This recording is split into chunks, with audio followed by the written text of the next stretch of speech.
question of the day. What is your favorite 1980s movie? Because there are a lot of them, and many of them are great. Raiders of the Lost Ark, one of my favorite movies of all time. Last Crusade, I think that came out in the late 80s or maybe 90s. So, either way, Indiana Jones is great. What's your favorite 80s movie? Because today we're taking a look at Escape from New York. This is Snake. Different Snake. Definitely inspiration, though. Also, second question of the day. What is your favorite Kurt Russell movie? It's great. Dude's awesome.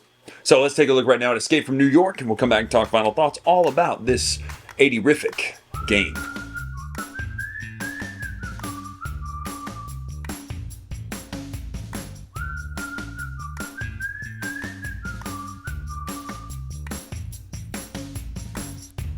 All right, this cacophony on the table here is Escape from New York, not Escape from LA.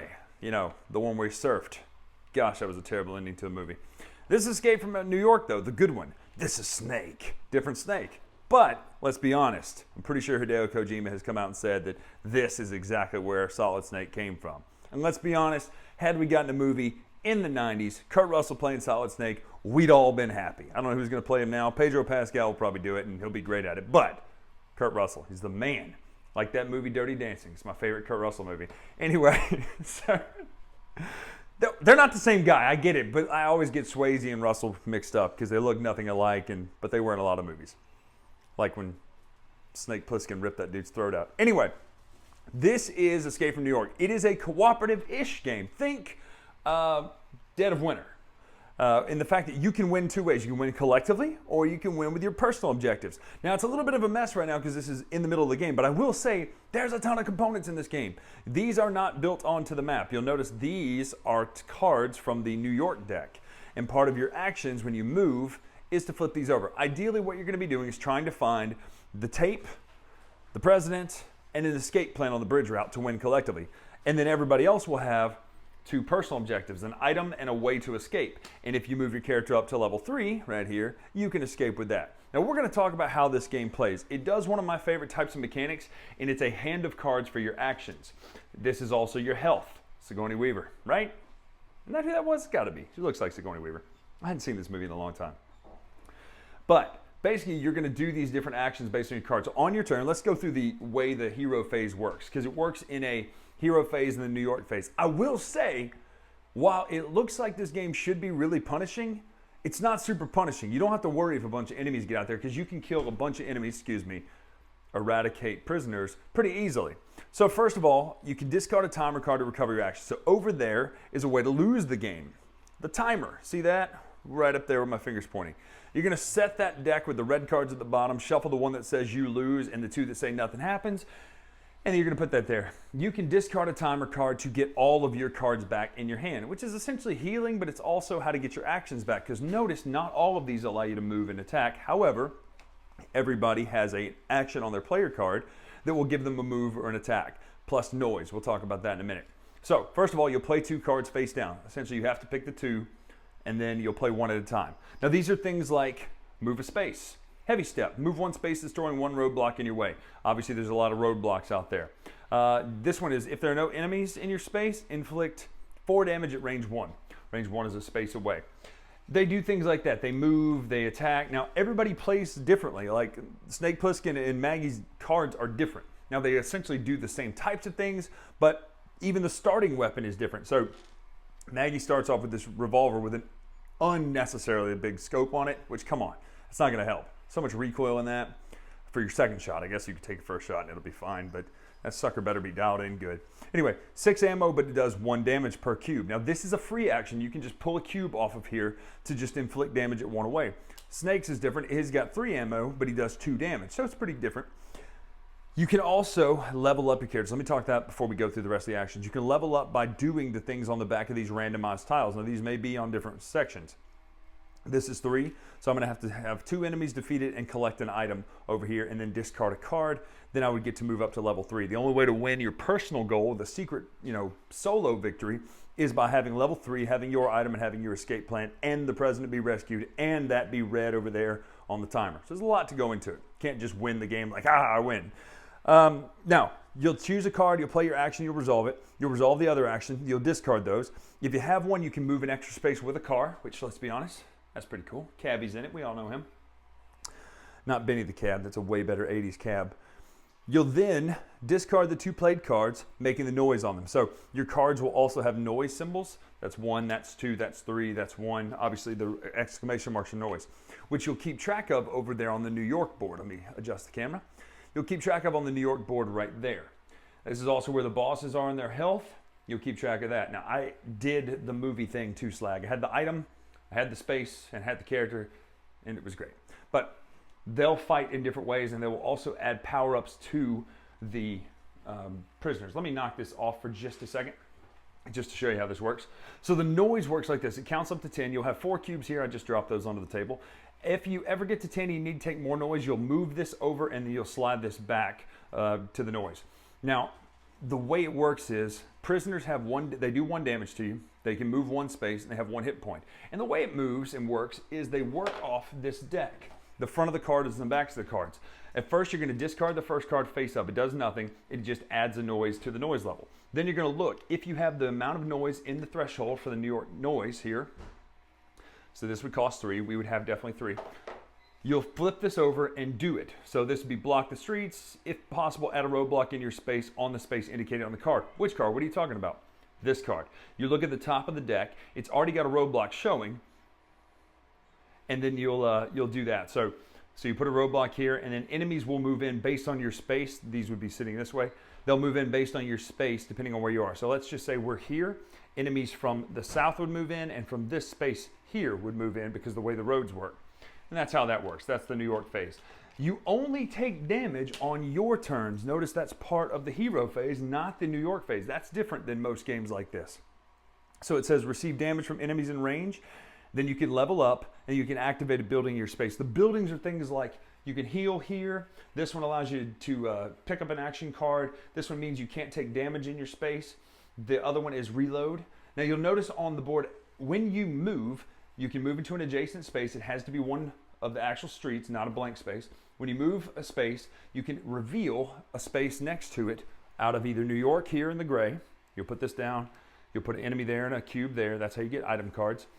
This is an event card. What will happen is if you land on there, you'll take an event off the action deck or the event deck based on the amount of the event level. Currently ours is 2, so we'd actually draw 2 of these. Discard a random action card. Manholes are adjacent for enemy movement, so just know that. You'll put those cards out there, and then green ones for Central Park here. You're going to be fighting and discovering things when you place a tile on here. You'll flip these over. These red ones will start face down. The only way to flip them over is to land on them. That's the only time it's different, is by landing on the actual red space instead of adjacent to it. You flip this over, boom, plane crashes and stuff like that. And you can put case number 4 there. Some of the enemies have cases on them, which are going to be the items to win the game, such as the presidential tape. When you flip over some of these, it'll say the president is here, blah, blah, blah. When you get the president card, you'll flip this over and bad stuff happens if you didn't time your game correctly. You're just going to keep playing until you reveal all this stuff, get your personal objectives. Maybe you take the raft out. Maybe you take the plane out. Maybe you take the helicopter out. Or you can play together and try to get the president, the actual tape, and the bridge plan, and then get the heck out of New York. But that is essentially how you play Escape from New York.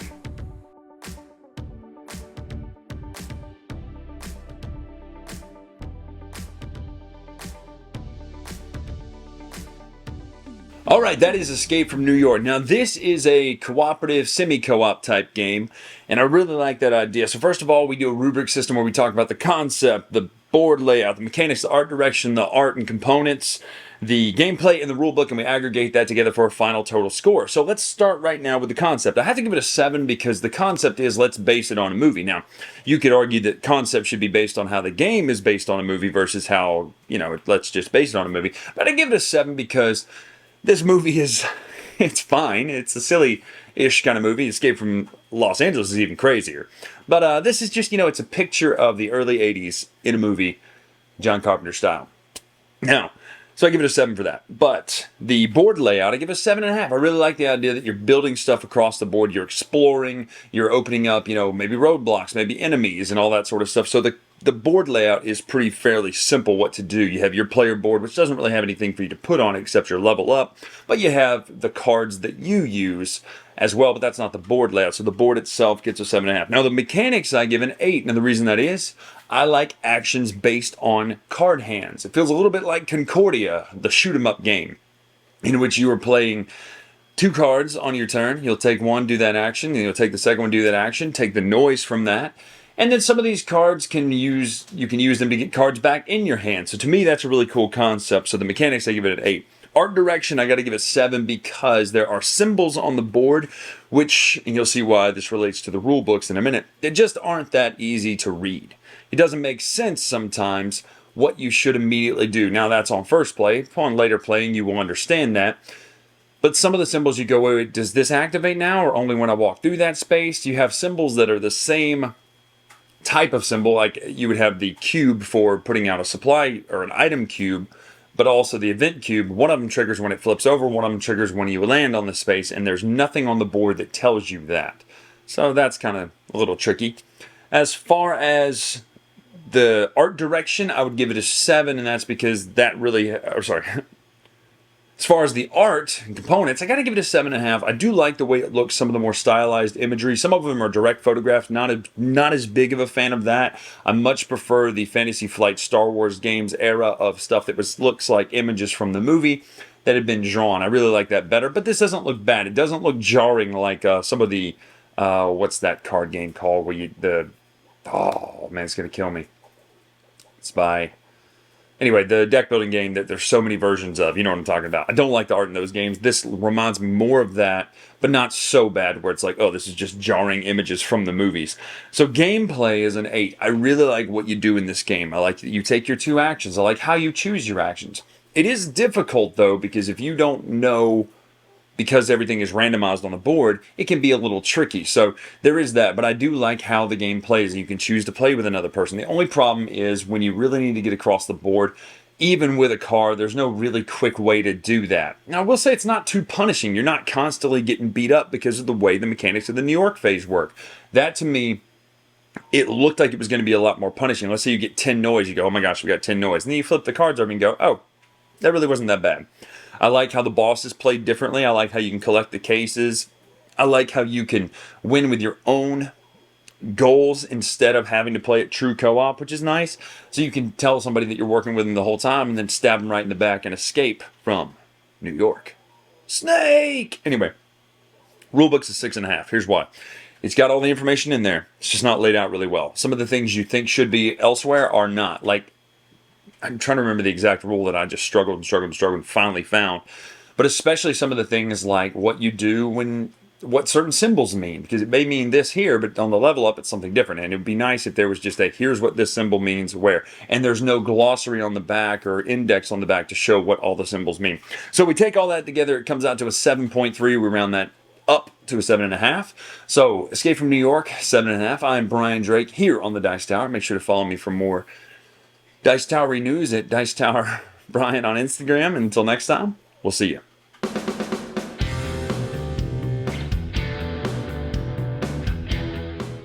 Hey everybody, thanks for watching another video from the Dice Tower. Hey, you want to learn more about us, communicate with us? We have a Facebook group, we have a Discord channel, lots of different ways to get involved with the Dice Tower. You can find that in our Linktree link below. So just click that, it will take you and you can communicate with us on Facebook, join our Facebook groups. There's lots of cool things that you can find and become part of the Dice Tower.